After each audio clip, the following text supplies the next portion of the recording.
Hello and welcome. And today's topic is inflation. So we start off, as we often do, with the definitions. So inflation means a general increase in prices. Note the word general. If the price of oranges goes up because the season for oranges is over, it's not inflation. To be inflation, a lot of prices on different kinds of things have to be increasing. The opposite of inflation is deflation, deflation, and this is where there's a general fall in prices. How do we measure whether prices are generally going up or down? The government measures it. It creates something called the Consumer Price Index, or CPI. Consumer price means the price that the buyer pays for something. What is an index? Indexes are used a lot to measure changes in something over a long time. For example, they use an index to measure changes in average temperatures to see if global warming is happening. How do you make an index? Well, step one, you have to measure the thing you want to watch. In our case, this is prices, so you find out the prices of things. What things? The things that everybody has to buy, whether it is every day, like food, or only rarely, like houses. In Thailand, there are 450 things on the list. Every month, they find out the price of everything on the list, and they add them all up to get a total. So step two of making an index, they usually call the total the first time they do it 100. So let's say the first time they did it was the 1st of January 2000. If the total of all the things on the list was 4,500 baht, they would call that month's total 100. May help to think of this as a percentage. So step three, every month they measure again. Let's say the total on the 1st of February 2000 was 4,505 baht. So they calculate 4,505 divided by the original figure, 4,500, multiplied by 100 to get a percentage, and they get 100.11. So that was the index in February 2000. Let's say in March it was 4,550. The calculation would be 4,550 divided by 4,500 times 100. That would come to 101.11. Note that every time it's divided by the total for the first month, not the total for the previous month. So here's average February temperatures in Mae Sot. So we have the dates going back to 2000.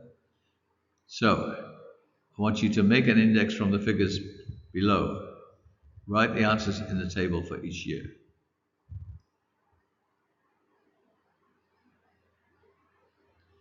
Okay, and I'm going to head with the answers. So the first year, 29 in 2000, we call that 100. Then for 2001, we do 30 divided by 29 times 100, that comes out to 103.4. 2002 is 29 again, so it's back to 100. And then 2003 is 32 divided by 29 times 100. And so on for all the rest of them. You can see that if the temperature is the same, the index is the same. So for example, 2005 and 2012 are both 32, and the index is 110.3 for each of them. So what is a good or a bad level of inflation or deflation? In an ideal world, inflation would be zero. Life would be a lot simpler. Prices in the shops would hardly ever change. There would be no need for regular wage increases. Savings and investment decisions would not be distorted by inflation problems. But unfortunately, life isn't that simple. Deflation is bad. Back in the days of the gold standard, inflation wasn't a problem. The only thing that could cause inflation was if more gold was mined. So for example, when the Spanish started bringing back gold from America, it caused huge inflation in Spain.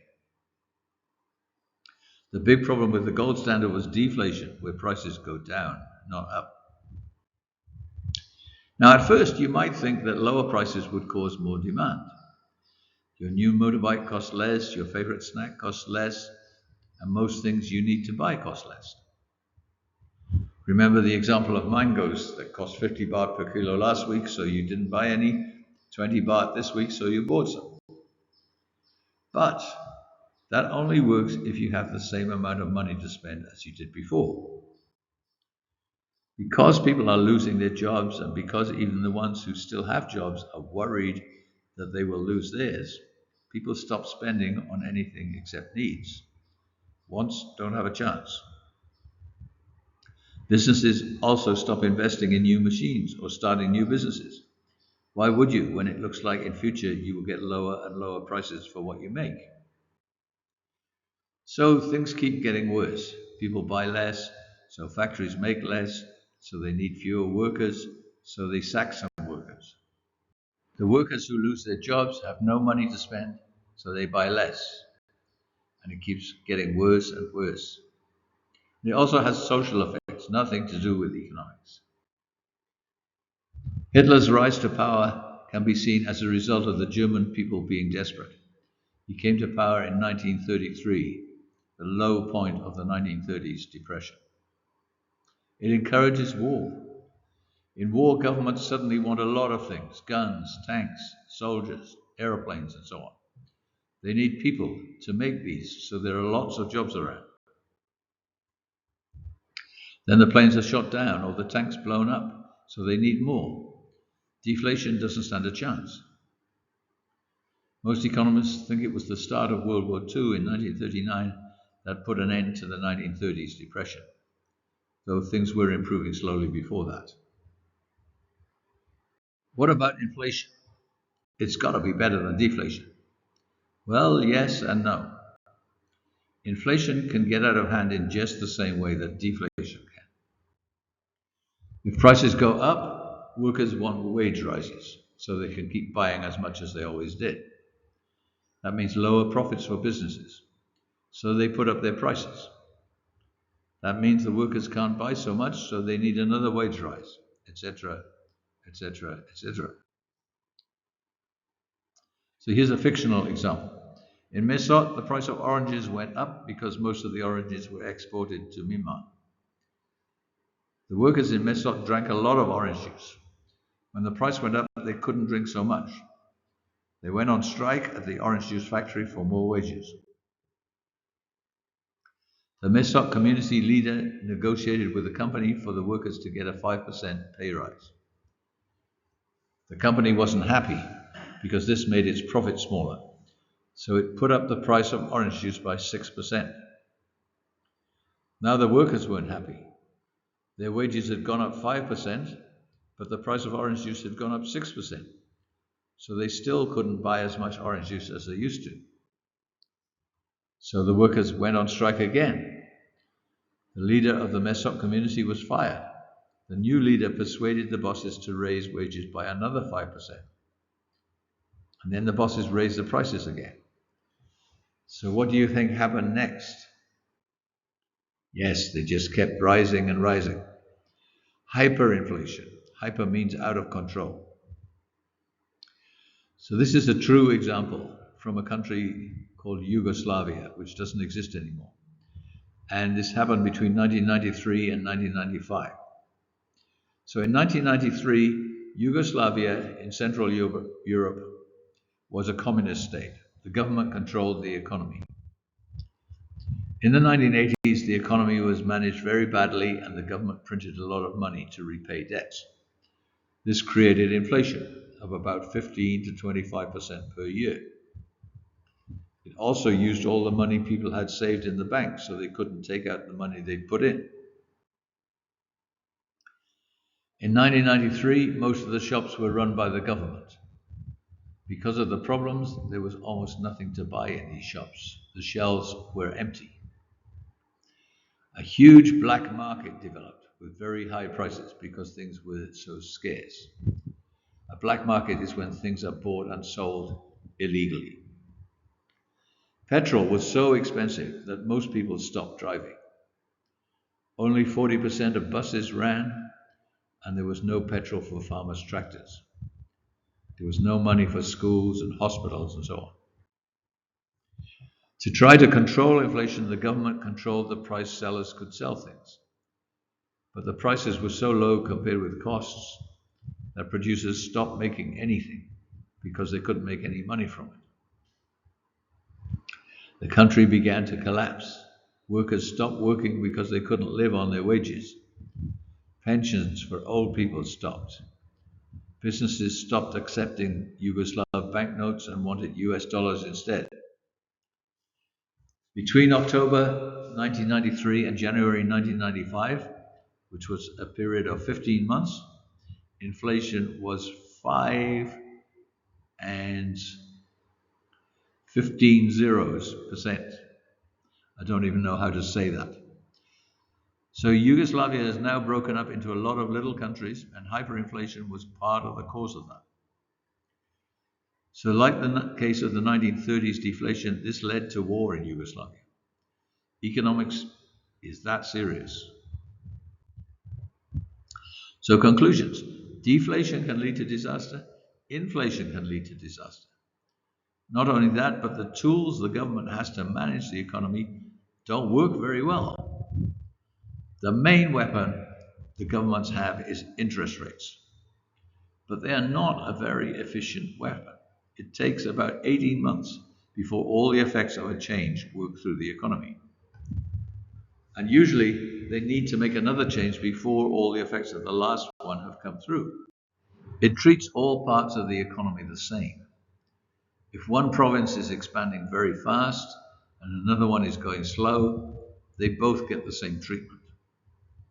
If house prices are increasing very fast and are unsustainable, but exporters are having a bad time, they both get the same treatment. So, what to do? Since the 1930s, almost all economists have agreed that deflation is a bigger problem. Inflation is a problem if it gets out of control, as in Yugoslavia, but at low levels it can be managed. So based on that thinking, most governments aim at 2 to 3% inflation per year. Why not 0%? Because of the problems with the tools not being very good to manage the economy. If you aim for 0% and get it 2% wrong because of the poor tools, it could be 2% deflation, which would be very serious. If you aim for 3% and get it 2% wrong, it could be 1% or 5% inflation, and that can be managed. How do people react to inflation? The key thing here is the spending power of the money. Spending power is about what you can buy with your money. If you have 20 baht and a chocolate bar costs 20 baht, you can buy one. If next year you have 20 baht and the price of the chocolate bar has gone up to 25 baht, you can't buy one. The spending power of your money has gone down. You can't buy as much with it as you used to. So reaction number one, people don't want to save money. Why would you leave money in the bank if you can buy less with it next year than you can now? Its spending power will have gone down. Reaction number two, it makes it easier for foreign companies to sell goods in your country and harder to sell goods from your country to other countries. And people find it hard to sell goods locally. If the price of things in Myanmar has gone up 15% due to inflation, but there is no inflation in Thailand, then Thai goods will soon become cheaper than Burmese. So for example, in 2024, a pair of sandals made in Myanmar or made in Thailand is the same price.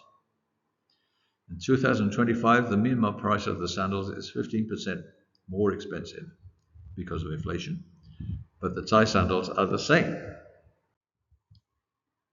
So businesses in Myanmar will import sandals from Thailand, and the local sandal makers in Myanmar won't be able to compete. In 2024, they both sold sandals to Cambodia, but in 2025, the Myanmar sandals were too expensive. So the Cambodians bought all their sandals from Thailand. Okay, reaction number 3. People don't buy so many things. If your spending power has gone down, you will have to stop buying some things because you don't have enough money. Reaction number 4. People lose their jobs. In the earlier example, the workers at the sandal makers in Myanmar would lose their jobs because the factory would close. People don't have so much money to invest in business. The sandal makers' profits went down because they were more expensive. Less profit means less money to invest. Reaction number 5. People can't buy so much with their wages or their pension. The spending power of their money goes down. This is a big problem for old people because often their pension doesn't rise every year like wages in times of inflation. Their spending power goes down every year. Number 6, people borrow more money than usual. This may be to make up for lost spending power or lower profits, but there are also 2 other incentives to borrow. You can buy at today's prices, not at tomorrow's higher prices, and you will probably get a pay rise during the life of the loan, so it will be easier to repay. Number 7, people use gold and jewelry and other physical things to store value. Remember that one of the functions of money is to store value, to save. When inflation is high, money cannot do that. So people find other ways to store value because paper money is not holding its value or its spending power. Gold generally holds its value very well. So, okay, we're going to do an exercise. We're going to identify which reactions to inflation are happening in each case study. So, number 1, Ma Win lives in Pan. She has a small restaurant. Last year, she started saving money to pay for her daughter's university education. Now, with high inflation, she sees that the money in the bank is losing value. She decides to take the money out of the bank and buy a new fridge and cooker for the restaurant before the prices go up. So I'm going to move on to the answers for that one. You might want to pause the video. So she stopped saving and she bought things, the fridge and the cooker, which would keep their value. Number 2, Kun Mo is retired and lives in Pa'an. He receives a pension of 10,000 kyat per month. It increases by 2% each year. He also has a small tea shop, which makes him an extra 30,000 kyat per month. Due to the country's economic problems, prices are rising by 20% per year. Kunmo can buy less and less with his pension. Less people come to his tea shop because he raised prices. Everyone is using their money to buy gold, jewelry, until inflation slows down. So the answer for that one, his pension of 10,000 kyat he receives is only going up 2% per year, but inflation is 20%, so the number of things he can buy is going down. People are not coming to his tea shop because they're trying to reduce their spending.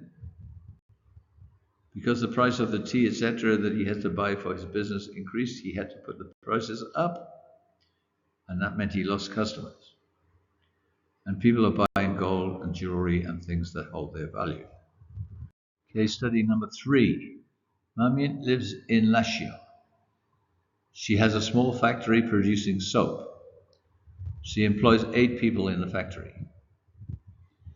Due to high inflation, the factory is now selling 30% less soap than last year. People are buying less soap and cheaper brands. Mamien had to increase the price of her soap by 10% last month because the price of the materials she needs are now more expensive. She has borrowed a lot of money to keep the business open, but she is worried about how she will repay the money if things don't improve. She has asked 4 of her employees to leave because she can no longer afford to pay them and thinks she will have to raise the prices again. So the answer for that one, she's selling less soap and cheaper soap because people are trying to spend less money. She had to increase her prices because the things she made Soap from were more expensive, and some of her workers lost their job, and she has borrowed money. Next one, Nangbo lives in a village near Mehanson. The village has one tractor, which all the farmers use. It's very important for their work. Last week, the tractor broke down, and it's not possible to repair it. Nangbo asked all the farmers in the village to pay some money towards a new tractor. However, because of high inflation, they have all spent their extra money on things they need before the price goes up. This means that they have no money left to invest in the tractor, so they won't be able to produce so much food this year. And I'm going to go ahead with the answer. Spending all your savings before the prices rise is risky. If something goes wrong, you don't have money to fix it. Last one. No, not last one. Ong Hen runs a shoe factory in Mandalay. He exports shoes to India and Singapore. He makes shoes very cheaply. Recently, however, because of high inflation, he was forced to increase his prices. Wages and the cost of rent and materials are increasing every month. Soon his international customers start saying they don't want to buy any shoes from him because they are too expensive.